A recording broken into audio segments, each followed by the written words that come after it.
Hola, estamos en Punto Crítico, programa de televisión de la Unidad de Medios de Comunicación de la Universidad Nacional de Colombia, y yo soy Carlos Alberto Patiño Villa, profesor titular.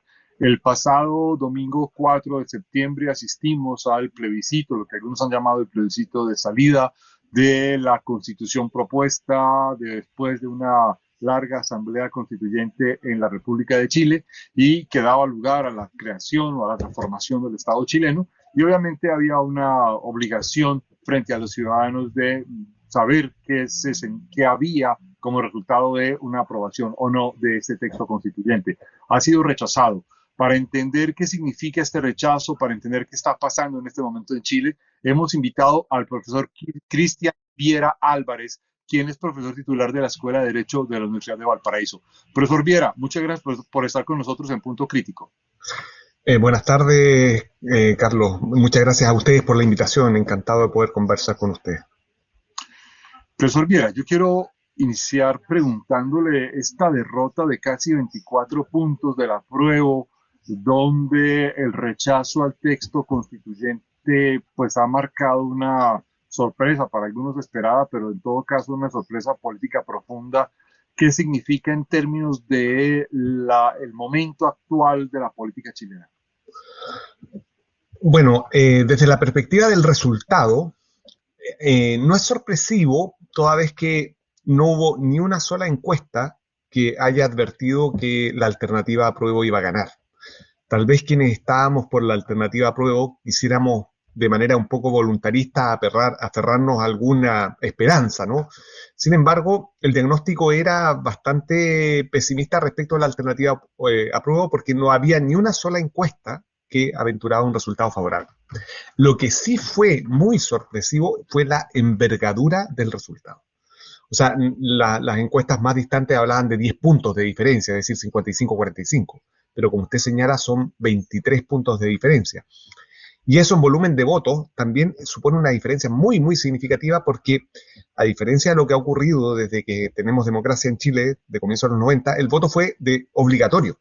Por lo tanto, nunca en nuestra historia había habido tanta participación popular. El 85% del padrón participó. Entonces, además, es una decisión con un respaldo popular muy ostensible. O sea, que casi 8 millones de chilenos se hayan manifestado en contra de la propuesta de constitución, habiendo habido un plebiscito de entrada con un 80% de aprobación, es un resultado sorpresivo, y en lo personal también me desilusiona, pero me desilusiona no al pueblo, sino que me desilusiono personalmente. ¿Qué cree usted que rechazó esa mayoría tan contundente de ese texto constitucional que se proponía? ¿Cuál era quizás el núcleo o los núcleos más fuertes de ese rechazo? Bueno, no llevamos ni una semana de los resultados, por lo tanto, es muy prematuro sacar conclusiones más o menos definitivas. Por lo tanto, lo que yo podría compartirles son más bien ensayar algunas ideas de lo que yo advierto que tal vez podría ser una explicación, pero también desde mis limitaciones disciplinares. Yo creo que hay que esperar algún estudio sociológico y con evidencia empírica que permita explicar estos resultados. A nivel intuitivo y de manera provisoria, yo creo que eh, hay varias causas, ¿no? Esto no tiene una causa. Por de pronto, la misma Convención Constitucional, que fue un órgano inédito, muy extraordinario en la historia de Chile, pero que tuvo un comportamiento bien extravagante a lo largo del año de funcionamiento, y eso podría explicarse por su composición, por el tipo de discusión que ahí se dio, etcétera. De hecho, hay algunos estudios que aparecieron esta semana que la alternativa a rechazo, un 40% de los chilenos votó por el comportamiento de la convención. O sea, el comportamiento, porque yo fui convencional constituyente, el comportamiento de la convención parece que condicionó mucho y el funcionamiento para inclinarse a favor del rechazo a la propuesta.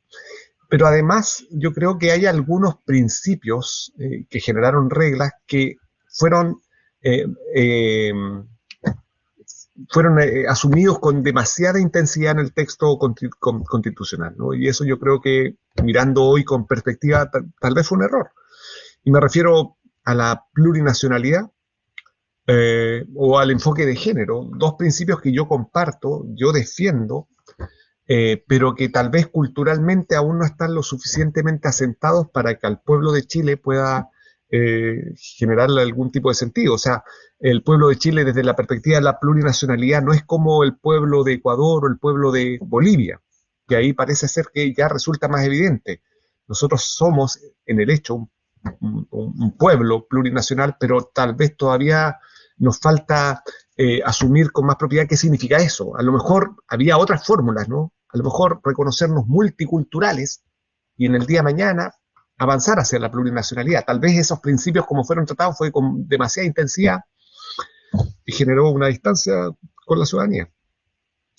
Entre algunas críticas de las que he leído y algunas observaciones, por ejemplo, en relación con la plurinacionalidad, se decía que uno de los problemas o uno de los asuntos que más se rechazaba era lo relacionado con la idea de sistemas de justicia y de sistemas de justicia diferenciados frente Sí. a lo que en general la sociedad chilena solía entender como una especie de nación unitaria. ¿Tendrá algo que ver con esto?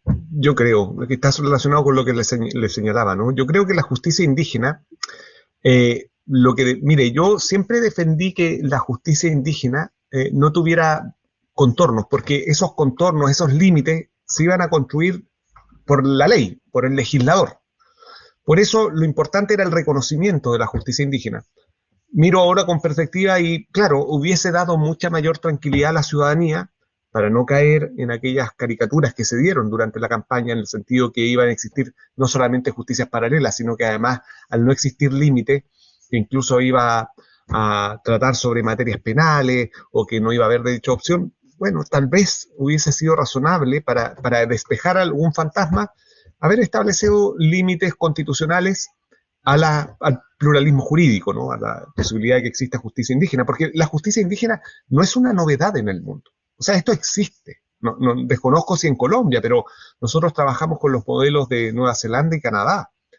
Pero tal vez debíamos haber establecido los límites expresos en la Constitución y no esperar que aquellos se definieran por la ley. Otro de los puntos que algunos que han criticado fuertemente es el hecho de que había como una especie de vacío frente a qué se entendía con respecto al futuro de Chile. Era una república, eran varias repúblicas, no había un formato definido. En realidad, ¿esta crítica tiene asidero? No, esa crítica no tiene asidero. Yo creo que se produjo una confusión, no quiero calificar intenciones en torno a lo que significa plurinacionalidad y pluriestatalidad, porque se identificó la plurinacionalidad con la multiplicidad de estados. Y el texto era muy claro en el señalar que el pueblo de Chile es uno y al interior del pueblo hay varias naciones. Y se dan en la unidad estatal y que no se permite, no está autorizada la secesión territorial. O sea, el texto en ese sentido era claro, pero la idea de plurinacionalidad tal vez es una idea demasiado de vanguardia aún para este país, ¿no? Y necesitábamos que culturalmente tener discusiones mucho más extensas y con más pausa, ¿no?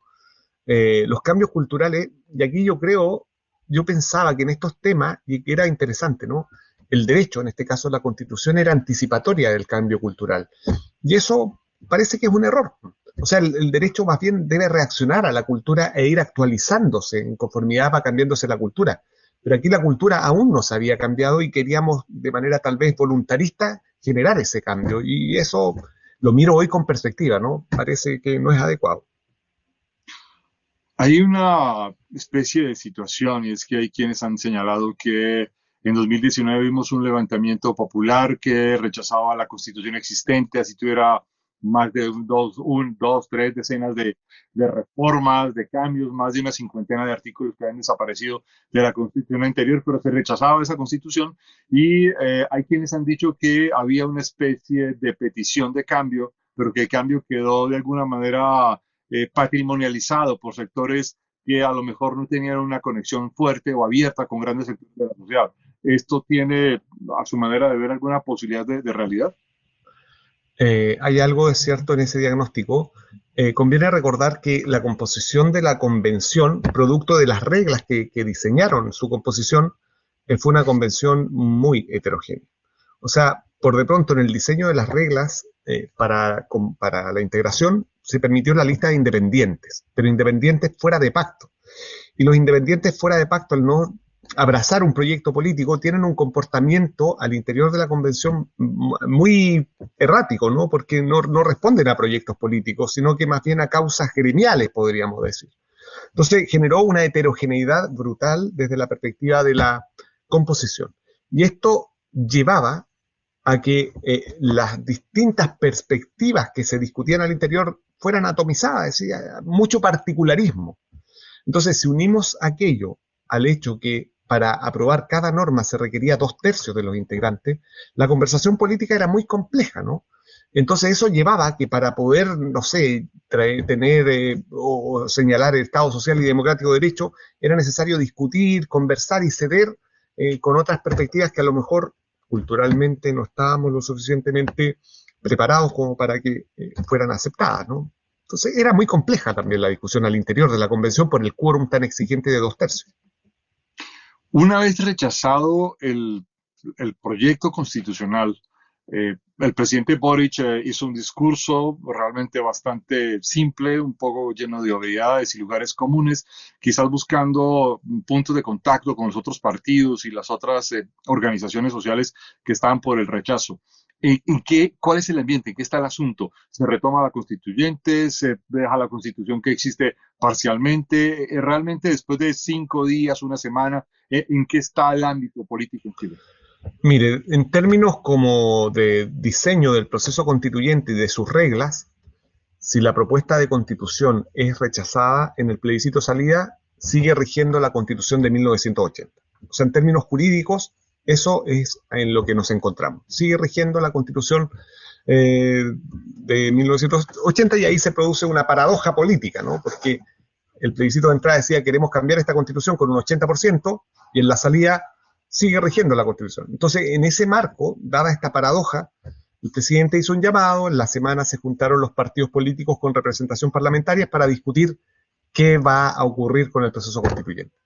Pero en estos momentos, dada la envergadura del triunfo, aquellas fuerzas que se sienten triunfadoras tienen el sartén por el mango, si me permite la expresión, y no sabemos en qué va a traducirse aquello. Si va a ser una reforma del actual texto, o si el actual texto va a permanecer tal cual, o va a haber una comisión de expertos que va a elaborar una nueva constitución, o va a ser una nueva convención con... No sabemos. Está abierto al panorama, abierto a todas las alternativas, incluyendo que simplemente sea una reforma a la actual constitución. En ese panorama que digamos al que además el presidente Boric apostó la suerte de su gobierno de forma abrumadora, realmente esto tiene impactos políticos en la capacidad de gobierno de Boric y además frente a esta, digamos, situación paradójica de saber para dónde se va, que no es claro cuál es la ruta a la que se podría llegar, es posible pensar que habría una especie de vacío, de quiebra política, de falta de propuestas, de dinámica en este momento frente a una renovación de esas posibilidades con respecto a un mandato que había sido cambiar la constitución? Eh, Profesor, yo la verdad no comparto la premisa de su pregunta, ¿no? En el sentido de que el presidente Boric apostó su capital político el futuro del gobierno en la propuesta constitucional. Y en ese sentido, si me permite, yo creo que la propuesta, o sea, el proceso constituyente chileno es muy parecido al proceso constituyente colombiano, con algunas diferencias, sobre todo en el rol de los partidos políticos.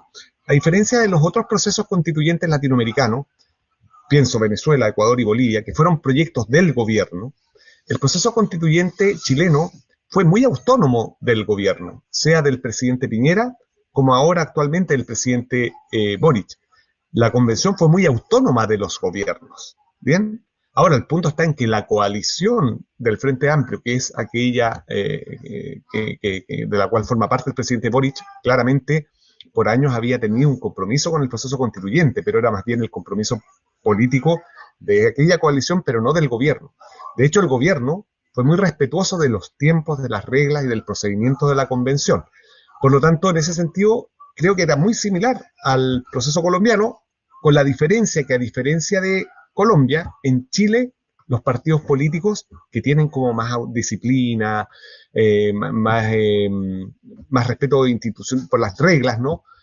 no tuvieron tanta importancia producto de la atomización en la composición de la convención, a diferencia del proceso colombiano en que los partidos políticos sí tuvieron mucha importancia.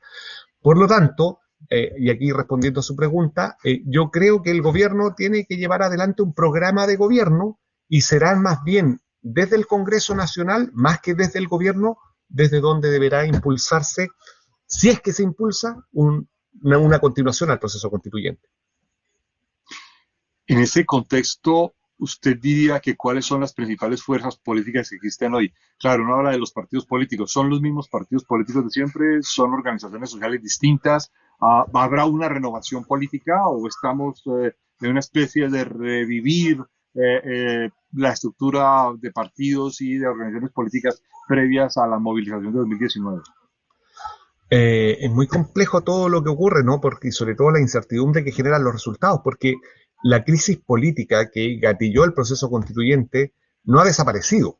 Lo que tenemos es una voluntad popular muy mayoritaria, masiva y legítima a propósito de un texto. Pero la crisis política y la crisis de la representatividad política, la crisis de las instituciones y la crisis de los partidos no ha desaparecido. Entonces, ese es el problema, ¿no? Que esta decisión descansa en aquellas instituciones que arrastran un desprestigio que, entre otras cosas, explica la crisis política que estamos viviendo. Por lo tanto, yo creo que las decisiones que se tomen de aquí en el corto plazo para ver si continúa o no el proceso constituyente ha de tener muy presente que la crisis social y política chilena también está condicionada fuertemente por cómo han funcionado las instituciones. Pero no advierto hacia dónde van a apuntar las propuestas que surgen de los partidos políticos. Si uno mira el mapa, toma en cuenta lo que usted nos ha dicho, mira los análisis que se han dado en diversas partes y chilenos de diversas tendencias políticas, es muy paradójico que prácticamente en ningún territorio del país el apruebo haya ganado. Bueno, sí, es no solamente paradójico, sino que además es muy elocuente la respuesta del pueblo de Chile en torno a la propuesta. O sea, la propuesta no generó apego en ningún lugar, salvo 8 comunas, que son aquellos territorios más pequeñitos de división administrativa del país, salvo 8 comunas, las regiones, ninguna, los sectores populares en ninguno. Entonces eso por eso es muy prematuro, pero debe llevar una profunda reflexión y también una seria autocrítica de qué es lo que pasó. Porque un proyecto que uno podría decir generaba una respuesta a las demandas que habilitaron el proceso constituyente, eso no permeó hacia el pueblo, ¿no? Algo se hizo muy mal.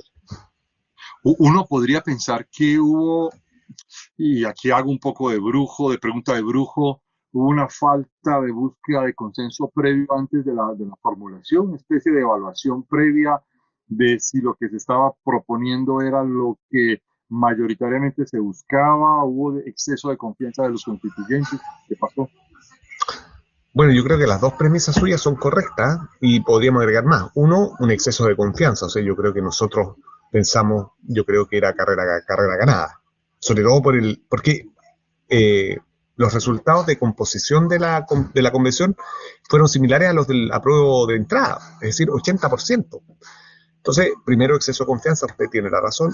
Y lo segundo, yo creo que, y eso era más difícil ya de discutir, ¿no?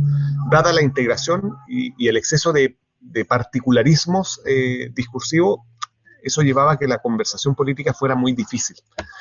Entonces, en ese sentido, al no existir como partidos, que los partidos permiten disciplinar o tienen orgánica, eso hace más difícil la conversación política. Entonces, la primera premisa, si bien también la podría compartir, yo creo que hacía, dada la real composición de la convención, muy difícil que aquello se verificara. Profesor Viera, quiero hacerle esta última pregunta. ¿Usted es pesimista con respecto al futuro de Chile? ¿Cómo ve el futuro de Chile? ¿Cómo se ubica en este contexto de llegar a acuerdos que además se reflejen o permitan construir un gran consenso ciudadano, que permitan salir de ese asunto, si bien no con maximalismo sí con unos mínimos que permitan rearmar un consenso? ¿Es posible? ¿Usted lo ve?